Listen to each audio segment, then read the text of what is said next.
Welcome to the third lecture in Lecture Series 1, which is about our solar system. Today we're going to talk about the components of the solar system, how the solar system originated, and what we look for in order to find other solar systems. What is a solar system? What do you think is different between our solar system and others? And I want you to keep this in mind as we go through the whole lecture of what exactly makes a solar system. A solar system, particularly ours, is defined by the sun or any star and bodies that are held in orbit around it by its gravity. In our solar system, these are comprised of 8 planets with the arguable 9th planet, asteroids, comets, and dwarf planets. All these other objects combined are less than 1/7 of the sun's mass. There are millions of orbiting bodies with many, by our consideration, being big to bigger. But the combined mass being so little compared to our sun indicates just how massive the sun actually is. None of these other bodies emit light. What we see in the sky is actually just a reflection of the sun's light off of these bodies. It is the sun's gravity, heat, and light that are responsible for pretty much everything in our solar system. We will not be studying the sun right now because understanding it also comes from understanding other stars in our universe, and that's going to be at a later section. But we will be primarily focusing on the orbiting bodies in this lecture. So let's start with what's in the solar system. We have planets, asteroids, dwarf planets, comets, the Kuiper belt, the Oort Cloud, and then satellites. Satellites in this case means moons. So let's start with planets. We have 2 sets of planets in our solar system, the terrestrial planets or Earth-like planets. And these are Mercury, Venus, Earth, and Mars. They are rocky, they have thin to no atmosphere, and what we would consider a low escape velocity. Escape velocity is the ability for us, let's say us, to escape the gravitational pull of the planet. If you don't have enough force behind you, you will not actually escape, and instead of going off planet, you'll kind of fall and come back down, which happens consistently. Whenever we try to send things into space, it's always a risk that maybe we've calculated something wrong, whether it be trajectory or how much force is behind the rocket. This has happened with the SpaceX program where rockets have fallen and crashed. This happened with early Apollo missions. So leaving the planet is dangerous. It uses a lot of fuel because you need enough propulsion in order to get out, resist the Earth's pull back. But comparatively to the outer planets, we actually have a pretty low escape velocity. Earth is the largest terrestrial planet with Venus as a close second, and then Mars and Mercury is the smallest. The Jovian or Jupiter-like planets are Jupiter, Saturn, Uranus, and Neptune. And you're going to hear me go back and forth on this. Uranus is the correct pronunciation, and we all have grown up hearing Uranus, but it is Uranus, and I will be going back and forth with saying that as I am aware of it, so heads up. But the Jovian planets are also known as the gas giants because they have very thick gaseous atmospheres that envelop the planet, creating a very high escape velocity in combination with their gravity. These have no distinct surface like the terrestrial planets do. Instead, they are just gas. It's kind of neat. So pressure condenses the gases to liquid and then liquid to solid. So basically, these planets are just gigantic atmospheric balls. And as pressure increases, the gas molecules are forced closer and closer together. And when you get molecules close enough together, just like in our core, they become liquid and then solid. However, It is believed that there is a molten iron rock core surrounded by water on these planets, and that partially has to do with their densities.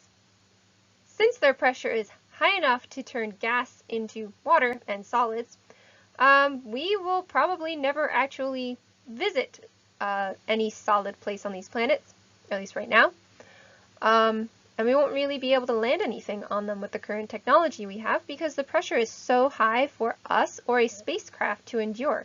It would sink into the liquid until it goes to the crushing pressures of the core. There are 15 to 320 times more massive than Earth and 2 to 4 times Earth's diameter, all of them. Next we have asteroids, which are located between the inner and outer planets. They lie in what we call the asteroid belt, and what many believe to be the remnants of planetesimals, or a planetesimal. The majority of objects here are asteroids. They are rocky or metallic bodies with diameters ranging from meters to kilometers. There are a few companies who have shown interest in trying to mine these objects since they have pure iron.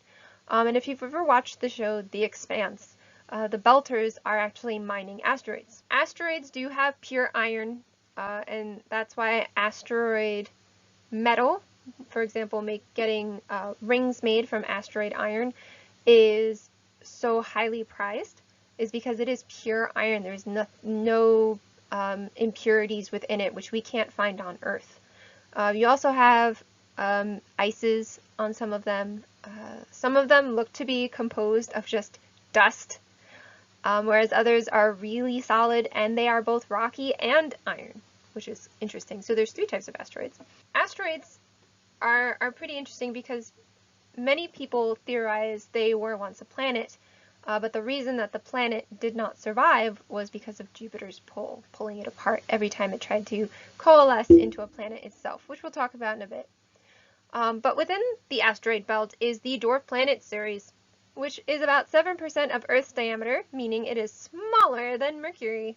Due to its own gravity, it has become a rounded shape or a spherical shape, earning it the term dwarf planet. It is the largest asteroid. Other asteroids are irregular in shape. They don't have the gravity to pull themselves into a spherical shape, which means Ceres has to be big enough in order to have the gravity to pull itself into that type of shape. Pluto, up until 2006, was considered a planet. In 2005, astronomers discovered Eris, which is in the Kuiper belt. Here's Eris. And Eris was 25% bigger than Pluto. It is spherical, it had moons, and after that, astronomers began to question, hey, we've never actually made a definition for a planet. We've just been following along what ancient astronomers have been telling us. And ancient astronomers labeled all these as planets, so we just assumed planets were things that orbited around the sun and, I guess, had moons and stuff. So, at the International Astronomical Convention, all the astronomers put their head together and came up with 2 defining factors for being a planet. 1, it must be massive enough to form a spherical shape. 2, it must be the dominant mass in its orbit. Not only does it have to be the dominant mass, it means that it should be able to clear its orbit of other bodies or debris, and that technically it shouldn't be going over someone else's orbit. So Pluto will go through Neptune's orbit. It's very elliptical. What they decided was, if you have one, but not the other, you're a dwarf planet. Seems reasonable. A lot of astronomers were not actually happy with this decision because this is how Pluto was demoted to a planet, because Pluto's orbit, if it were to go around the sun, so Pluto goes very elliptically, this looks like an egg, around the sun, okay? And there is debris in Pluto's orbit. The chief of NASA is one of the biggest proponents for returning Pluto to being a planet, especially in his recent speech at the University of Colorado Boulder this past year in 2019, where he advocated on the 13th anniversary of Pluto being demoted to returning Pluto to its status. And many of the arguments he made was that Pluto has an atmosphere, it has moons, it has organic compounds, and it has oceans. All things that maybe a dwarf planet shouldn't have. We do have some moons that do have organic compounds and also have an atmosphere and oceans, and if they were on their own, we would possibly consider them dwarf planets, but should they be? He calls for a change, a new definition for planets to be created, especially since now that there's newer technology that has better ability to see what these planets have. We have sent more satellites out in that direction in order to investigate these planets, and that's how we know about Pluto's oceans and organic compounds, was because of the funding for a satellite to end up going out to orbit Pluto and further into the Kuiper belt and Oort cloud. This creates the argument of, is this really a good idea, especially since now we know not all planets have cleared their orbits of debris. Let's take Jupiter, for example. Jupiter has asteroids in its orbit, specifically because Jupiter has such a great a great gravitational pull that it pulled these asteroids to it, not as moons, but to follow it around in its orbit. There's arguments here, people are starting to look at this again, and so we'll see where this goes in the future. Comets originate in the Oort cloud. They are made of frozen gases and liquids with some rocky material. Basically, they're really dirty snowballs. They do originate in the Oort cloud, and for the longest time, this is all we thought was in the Oort cloud. Some make it into the inner solar system from the Oort cloud, and when they get close to the sun, the gases vaporize, forming the famous comet tail that we see in the sky, where essentially we have our comet, there's a C, and as it gets close to the sun, you start to get a tail forming. And interesting thing for these tails, they always point away. And yes, there are two. We're going to talk about them. The tail will always point away from the sun, and there are two. One has to do with gases, and the other one actually has to do with particles. Usually, comets are about 50 kilometers or less in diameter. And so this gave us a very interesting view of the Oort cloud at one point, until we found another dwarf planet out there, which we'll talk about. But basically, we thought everything in the Oort cloud was 50 kilometers or less in diameter. Made sense to us. As we move farther away from the sun, things seem to get smaller. Just outside of Neptune's orbit, just outside, and let's see, Neptune's orbit is here. This is Neptune. So here's our orbit. Just outside that is the Kuiper belt. And that is where we have Pluto. Pluto is out in the Kuiper belt as well. This goes to about 2 times Neptune's orbit. So here it is 2 times Neptune's orbit. And it is filled with many objects which we call trans-Neptunian objects, or TNOs. Mostly they are composed of ices, but occasionally we get things such as dwarf planets. This is where Pluto is, as well as other dwarf planets. And the solar system continues. We're thinking, wow, we thought the Kuiper belt was we just thought the solar system only went out to Pluto. Well, guess what? It goes out beyond that as the Kuiper belt, and beyond that as what we call the Oort cloud. We don't really know what the Oort cloud is, but it's thought to surround the solar system in a cloud-like spherical shape. Its expected diameter is about 200,000 astronomical units. To help out with this, 1 astronomical unit is 9.296 times 10 to the 7th, positive 7th, miles. Okay, it is the distance between Earth and the sun, if that helps. So that's pretty big. So 200,000 of those is pretty insane.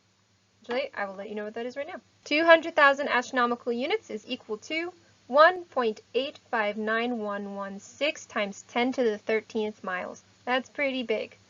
And we think this is a sphere going around pretty much all of it. And this is where comets come from. We're not actually sure how large it is because most of what's beyond Neptune and Eris receives very little light, meaning it's very hard for us to really study the Oort cloud. And so most of our data actually comes from comets. Although A satellite has been sent out, and so I'm sure we'll hear more about it soon. It does take a while for all of that information not only to come back, but for the satellite to even get out there. New technology is also being worked on in order to expand our ability to see that far. But most of our data still comes from comets, which originate out there. Most objects within the Oort cloud would have had such a large orbit that they would never actually enter the inner solar system. So because of this, we're not actually sure what percentage of the Oort cloud we've come into contact with in order to observe. Astronomers theorize that comets that do come to the inner solar system do so because their original orbit has been disturbed by the gravitational influence of another star, or they've come into contact with another object, such as a planet. The comets we see are small, only about 50 kilometers in diameter or less, so originally we thought everything was like that. However, when we discovered that Sedna is almost the same size as Pluto, and it has an orbit that carries it about 30 times Neptune's distance, which means really far. Currently it is about 3 times the distance. We were actually able to observe it. And Sedna is, I think, 25% bigger than Pluto. And that means there could be other objects out there that are larger, or as large, but we may never see. Or they have only come close enough for us to observe every so many millions of years, in which case we may have missed most of them. But maybe in the future. In addition to stuff that orbits the sun, there are also other bodies that orbit planets. These are called satellites, or moons, and our moon is among them. Many of these satellites may be dwarf planets, or in some cases planets if on their own and they weren't orbiting said body. Some even have atmospheres. They tend to share characteristics with their host body. So far, astronomers have identified 68 moons for Jupiter, 61 for Saturn, 27 for Uranus, 13 for Neptune, 1 for Earth, 2 for Mars, 1 for Eris, and 3 for Pluto.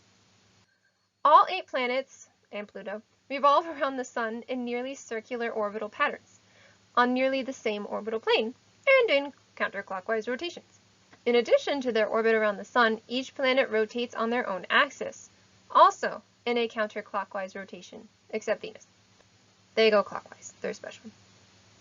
The Sun also spins in a counterclockwise rotation. Each planet's axis is tilted relative to their orbital plane. So,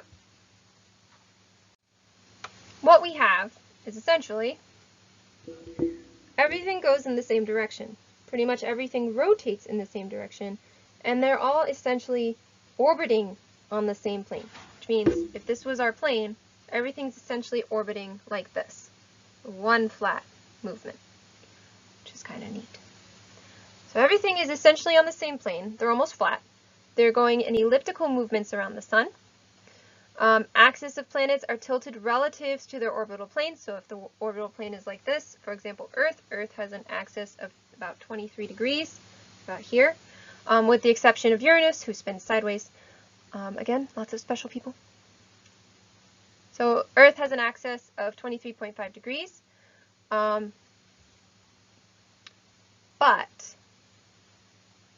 they all continue to rotate on this, whether counterclockwise and then rotating clockwise or counterclockwise.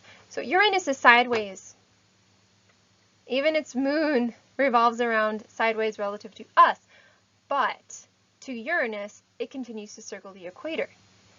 Venus has almost a 180 degrees, which is why it spins clockwise, rotates clockwise rather than counterclockwise like all the other planets.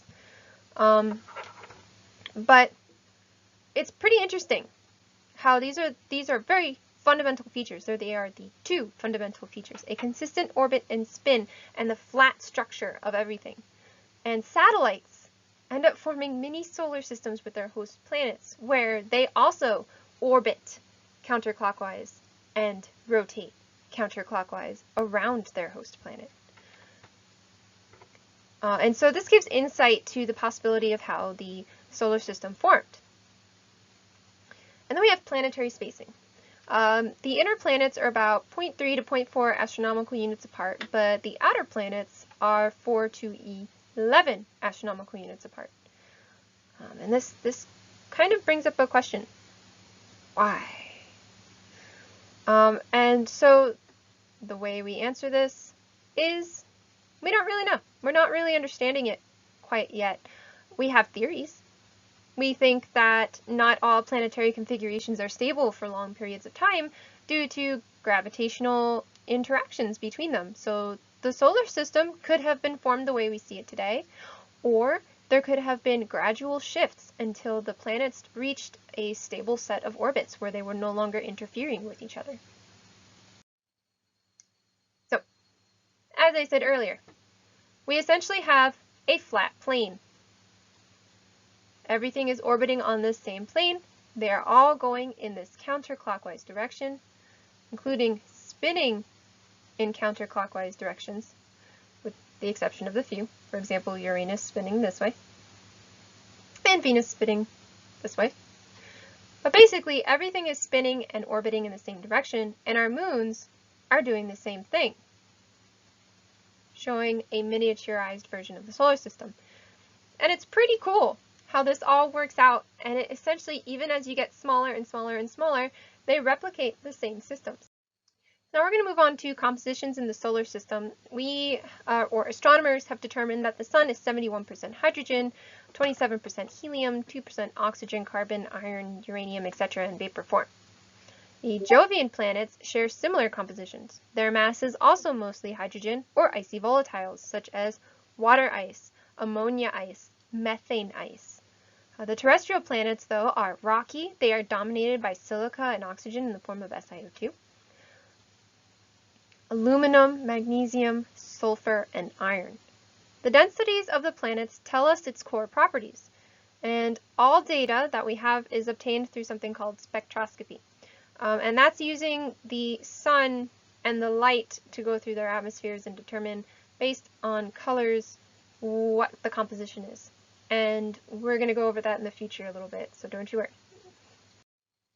So the density of a planet is mass over volume, just like density period. Newton's law of gravitation allows us to determine the mass of a planet from its gravitational attraction to a second body orbiting it, like, I don't know, a moon or a spacecraft. Okay, V, or volume, can be determined using the formula for a sphere. Pi r cubed, 4 times pi r cubed over 3. Okay, so let's try with Earth.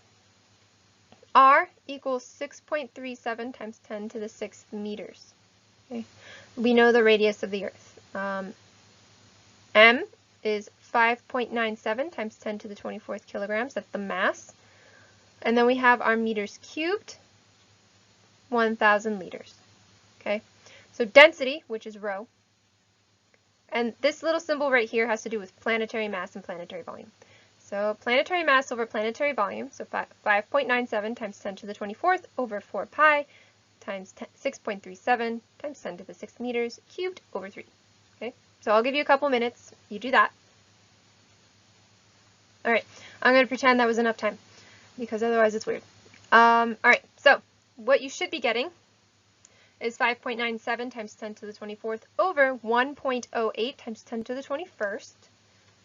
Okay, so rho then equals 5,530 kilograms per meters cubed, or if we're putting it into liters, 5.53 kilograms per liter. Okay. By looking at density, you can compare it with candidate material densities to find a likely match. Some elements are more common than others. For example, gold, silver, and lead are dense, but they are much less common than hydrogen, helium, and silica. And we've determined this by studying the sun and the earth. We know that gold and silver are rare, period. Knowing the average density of the earth is about 5.53 kilograms per liter is between silica, which is 0.3 kilograms per liter, and iron, 7.9 kilograms per liter. So we can infer that the earth's core is most likely iron, and all terrestrial planets have an average density similar to Earth's, ranging from 3.9 to 5.5. Analysis indicates that there is a decrease in the fraction of iron the farther from the sun that they are. The Jovian planets have a much smaller density despite being so large. They range from 0.7 to 1.7 kilograms per liter, which is more similar to the density of ices. There are also asteroids we have accumulated data for, and they also range from 2 to 3.5 kilograms per liter, which has to do with how much iron they contain. Other solid bodies like Pluto in the outer solar system are only 1 to 2 kilograms per liter, and further analysis indicates that the terrestrial planets have a decreasing fraction of iron the farther they are from the Sun.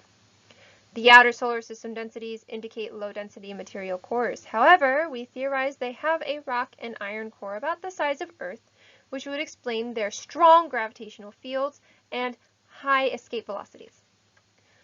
This indicates that the planets and the Sun do come from the same source material. Now let's look at the origin of the solar system. Where did this all come from? Was it just like, poof, we're all here? Or did we have a bunch of gas that condensed and particles and a lot of impacts? Existing evidence suggests that the various bodies of our solar system formed at the same time. Geological features on Earth indicate billions of years, and the Sun's current brightness, temperature, and rate of nuclear fuel consumption indicates a similar age. Scientists have also gathered accurate age data from radiometric dating, also known as geochronology. For many heavy elements of all forms are radioactive. For other elements, it is certain isotopes like uranium-238, potassium-40. The process inside the atoms of such elements, like the weak force, cause the atom to split spontaneously into two lower mass atoms. Example, potassium becomes argon and calcium. And it takes time for an atom to decay, which is a half-life.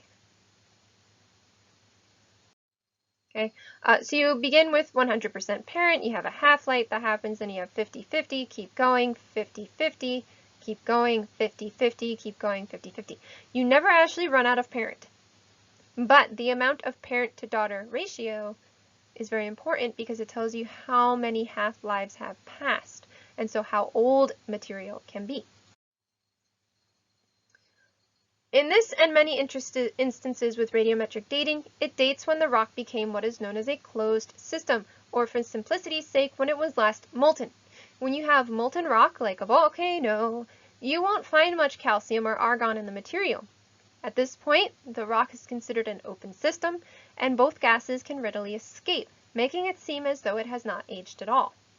So this means if the rock was reheated hot enough, like during mountain building or during metamorphism, it can become an open system again, allowing argon to escape and the rock to appear younger than it is. This is why we tend to date rocks that are not metamorphosed, or we look for crystals that would contain the radioactive material we're looking for that has high melting points or high temperatures where it would become an open system. So we tend to really date volcanic rocks here, which is what would have come around first, because once upon a time, the Earth was molten. Using radiometric dating with potassium argon, for example, we have determined the oldest rock to be about 4.0 billion years on Earth. However, individual grains have been dated up to 4.4 billion years old. And these particularly come from a type of mineral called zircon, which once it forms, it doesn't actually melt, it just gets new layers. This means the rock itself didn't cool enough until about 4.0 billion years old, but individual grains did form and were remelted, meaning they held onto their argon and so can be dated to 4.4 billion years old. These older rocks were found in Canada, Africa, and Australia. Older samples have been found on the moon. Remember, smaller body cools quicker.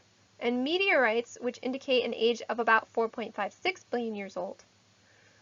Other radiometric data sets like uranium-lead, rubidium, strontium, samarium, neodymium, etc. have given similar age ranges. This allows geologists and scientists to say Earth formed roughly 4.5 billion years ago. Based on that, the dates from the moon, and meteorites from our solar system, we can safely assume that all bodies in the solar system most likely formed around 4.5 billion years ago.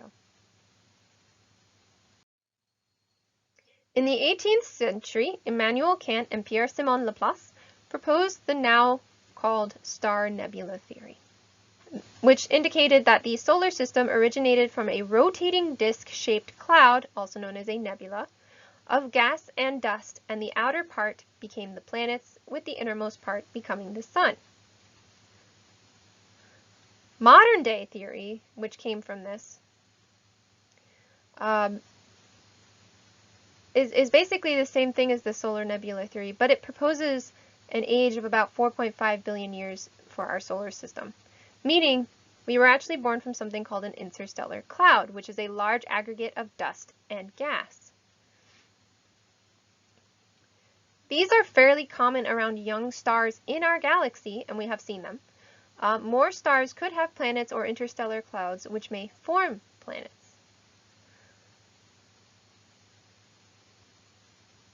Ours is many light years across. It has similar composition to the Sun, contains interstellar grains of silica, iron compounds, carbon compounds, and water ices.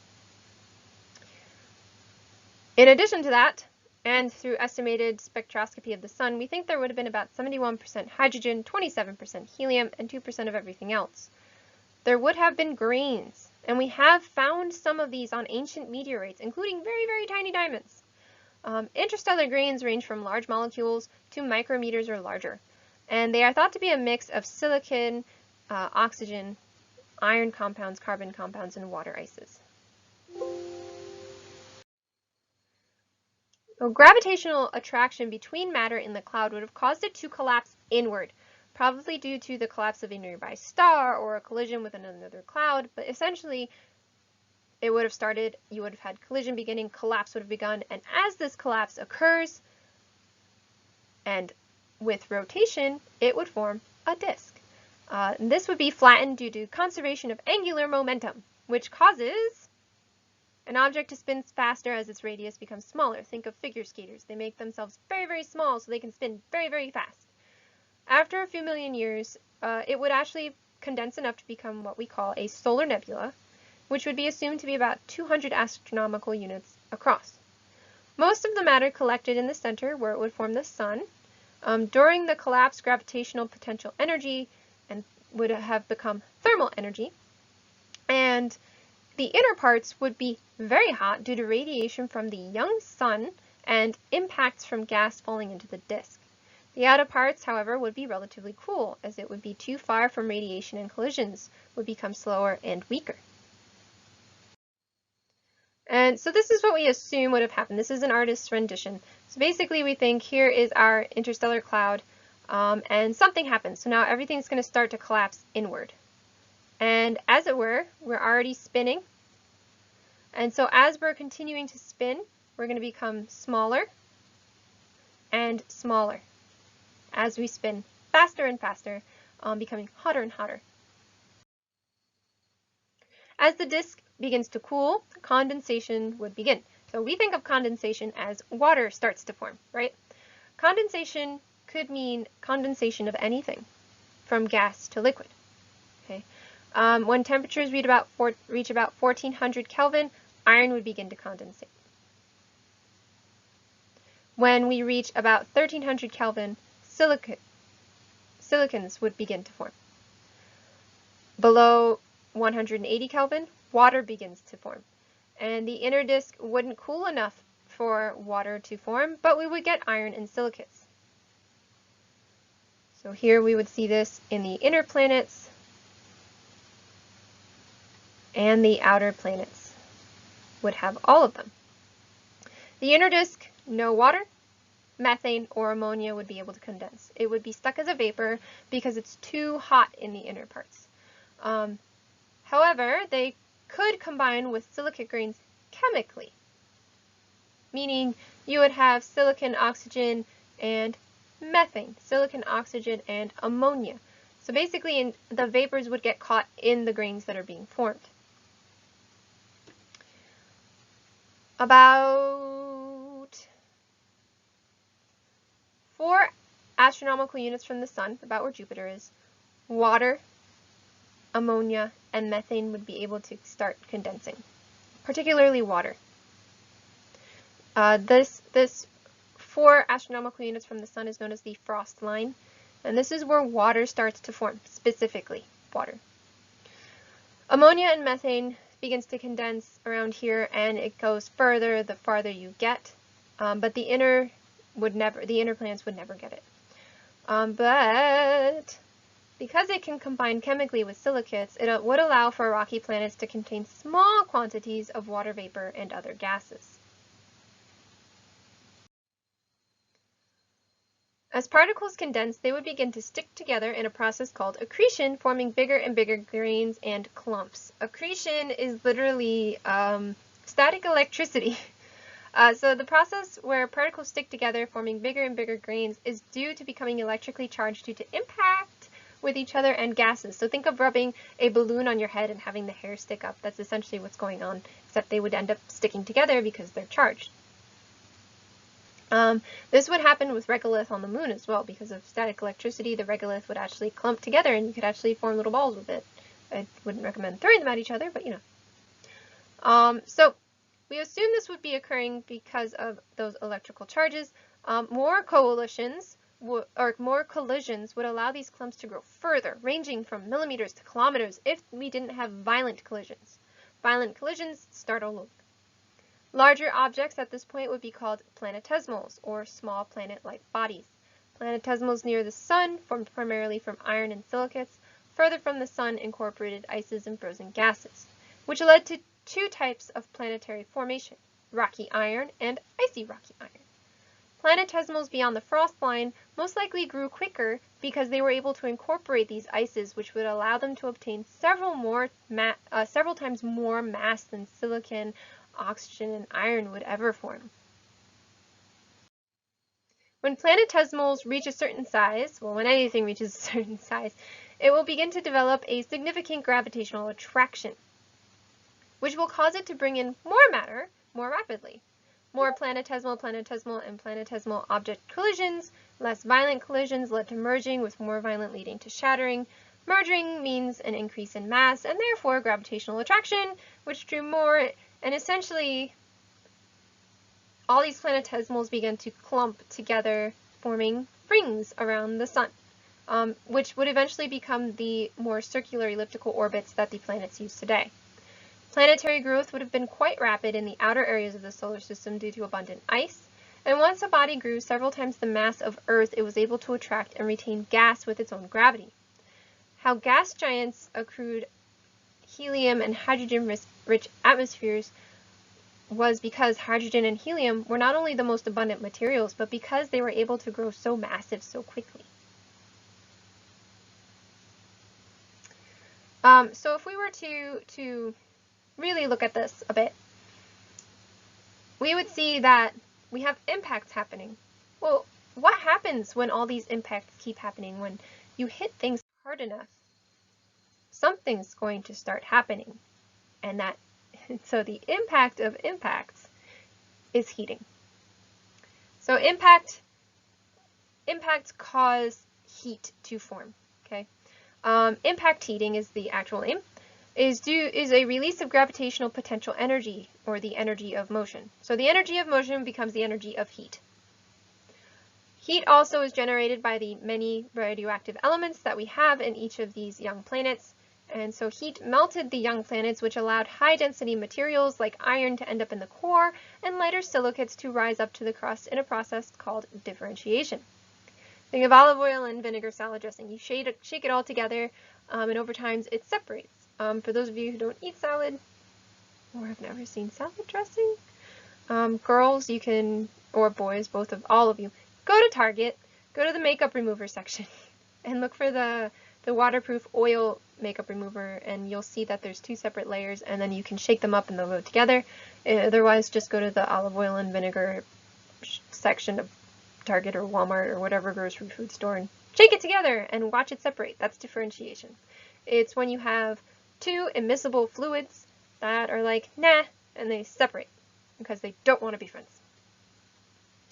So this would have caused our iron core and our silicate material crust to form in our planet as well as other inner planets. Planetary building greatly reduced the amount of planetesimals, and those that remained were found in the asteroid belt or as TNOs. So why didn't the asteroid belt become a planet? We kind of talked about this slightly. It's thought to be due to Jupiter's gravity having prevented formation due to gravitational force. So remember, Jupiter has a very large gravitational force. If you think about it, it's kind of like if you get too big, right? You have a gravitational force of your own. Well, now the gravitational force of this gigantic monster over here is going to pull on you while the sun's pulling on you, and it's essentially going to tear you apart. And so this is one of the theories as to why there's an asteroid belt, and it's actually what's left of a planetesimal or multiple planetesimals. Additionally, the gas giants would have caused some planetesimals in our outer system to be pushed into the Kuiper belt or Oort cloud, becoming comet nuclei, or towards the sun, meaning they could have run into the sun, or they have the possibility where they could have become moons. Although major planet building occurred rather quickly, there was still some bombardment from planetesimals for millions of years, and it still kind of occurs today with a smaller scale with comets, asteroids, meteorites. The constant collisions are what led to the huge craters we see on many of the inner planets, our moon, and to some extent on Earth, although many of the impact craters on Earth have been erased thanks to erosion and the activity within our planet. We do still have some impact craters. For example, in Arizona, there is a crater. It was used in the first Thor movie. Astronomers theorize that the sideways tilt of Uranus actually had to do with one of these impacts. Atmosphere formation is part of planetary formation, but unlike the Jovian planets, the inner planets did not have massive enough gravitational pull to pull in hydrogen and helium, and the sun's heat kind of kept it from occurring. This is why Mercury probably never had an atmosphere. It would also have driven off the gas with its own heat since they were molten and therefore deficient in hydrogen and helium compounds. So we have two theories as to how Earth's atmospheres and oceans originated. Theory 1. Gas and liquid of Earth originally was trapped inside solid material, and when it became molten through volcanic activity or impacts, the gases escaped and formed our atmosphere. 2. Gas and liquid was not originally part of the Earth, and it was brought in through impacts of comets. Because comets are frozen ice and gas, impacts would melt the ice and vaporize the gas. With enough, we would see oceans and atmospheres forming. Many scientists believe it's actually a combination of the two, where gas and liquid, we had some trapped in the solid material and some came in on comets. Mercury and the moon, however, don't have atmospheres. Part of this has to do with their low mass, extremely low escape velocity, and a lack of tectonic and volcanic activity, meaning they are not tectonically active, meaning no gas is being produced to replenish their escaping atmospheres. Residual gas and dust in the inner solar system would have been swept away, in a sense, by the sun's intense heat, driving flow of tenuous gas outward, pushing it to the fringes of the solar system. Basically, it's like a sun fart. Constant sun fart. What about other planetary systems? We have those. According to the solar nebula theory, we should find dark disks of dust and gas around other new stars. We call them protoplanetary disks. So we have hunted around the nebula, where we know new stars should form, and we have found these thanks to telescopes like the Hubble. Why are we looking them? Why are we on the hunt for exoplanets, planets outside our solar system? Well, 1, we kind of want to know what's out there. 2, there's always the chance that we can find other planets like Earth, which we could eventually go to and explore in the very, very far future, or where we might find other life. And that always fascinates us, because we don't want to be alone. However, this requires a different approach than just finding these protoplanetary disks.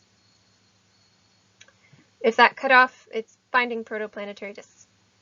It is very difficult because they are so much smaller than their stars and so are drowned out by their own star's light. So how do we find exoplanets? Based on their gravitational force on a star. So basically, Newton's law of action-reaction, it's part of the reason why we have the Moon-Earth relationship where we have tides. It allows a planet to be detected by the Doppler shift method. Okay, so Newton's law of action and reaction. A planet will exert a gravitational force on its star equal to that of the star's gravitational force on it. The same thing happens with our moon. The moon exerts the same amount of force on the Earth exhibits on the moon. So, if it forms a Doppler shift, what on earth does that mean? Well, if it's Doppler shifting towards and away from us, it will have a red shift and a blue shift. Red shift is when it moves away, which means the light is being stretched, and when it's coming towards us, light is being compressed, turning it blue. And so by measuring these said shifts over time, scientists can deduce a planet's orbital period, mass, and distance from its star. We have actually discovered more than 400 planets this way, and from what we've deduced, much of these planetary systems don't look like ours. In many areas, the masses of the planets are similar more to the Jovian planets and are closer than Mercury is to their stars. Some have been found to be far enough away from their stars to have liquid water, and since we've found so many, it means that planet formation isn't actually that uncommon. We aren't that special. But our lack of finding rocky planets, does that make them rare? That is the question many scientists question. Not sure, but probably not. It's more probable that we can only detect large wobbles. We can't detect the smaller wobbles that a terrestrial planet would give off, because rocky planets have a smaller density. They have a smaller wobble in their star's rotation.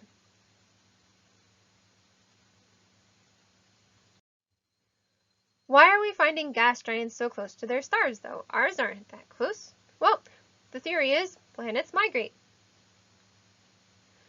Planets can shift location based on their interactions with material in the protoplanetary disk. Remember we said that we don't think our solar system may have formed the way it did, but the planets moved until they found a comfortable zone, basically, where they're like, this is my bubble. Do not come into my bubble.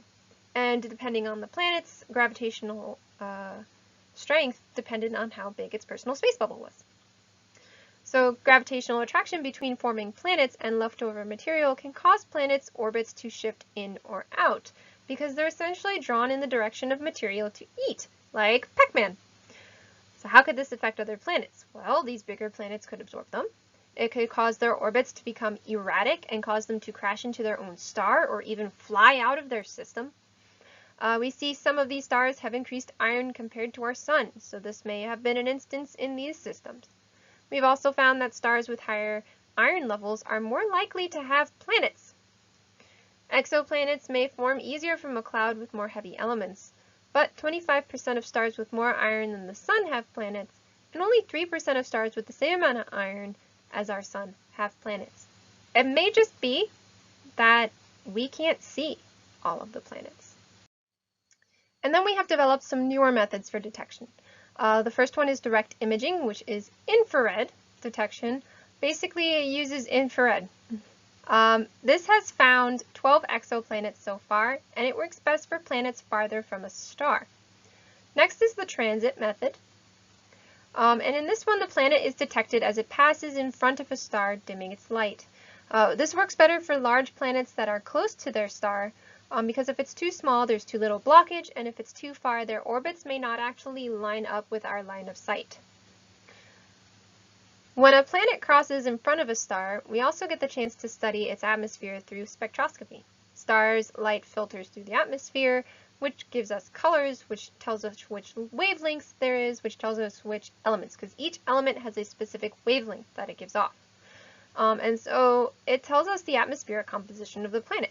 And we have seen that some are very similar to Jupiter, like HD 209458, in that it had oxygen and water, but was so close to its star that life would not have been possible. Based on its atmosphere, we determined that it was about 10,000 degrees Kelvin. Another technique is the gravitational lensing method, which uses gravity. So an exoplanet's gravity will bend the light of a star around it, just like Earth bends the light of the sun around it when we have a lunar eclipse, and that's why the moon is red during a lunar eclipse. This also happens when a planet passes in front of the star. And so in this case, it creates a very small but brightening effect in that one spot. And this is known as gravity force, which is a lens to focus the light of a distant star, called the gravitational lensing method. It has the potential to detect low-mass stars, or low-mass planets, my apologies. And then we have this future method called the proper motion method. And the proper motion method looks at the sideways shift instead of the forward and backwards shift. This is larger the farther a star or planet is from a star and closer. So it will take many years of observation to complete, and spacecraft missions are currently being planned that could take measurements that may detect Earth mass and Earth distance planets around nearby stars. So not only can it look at a star that is, or a planet that is closer to a star, but also planets that are farther from a star. And that is our lecture for today. I hope you enjoyed it, and I will see you next time.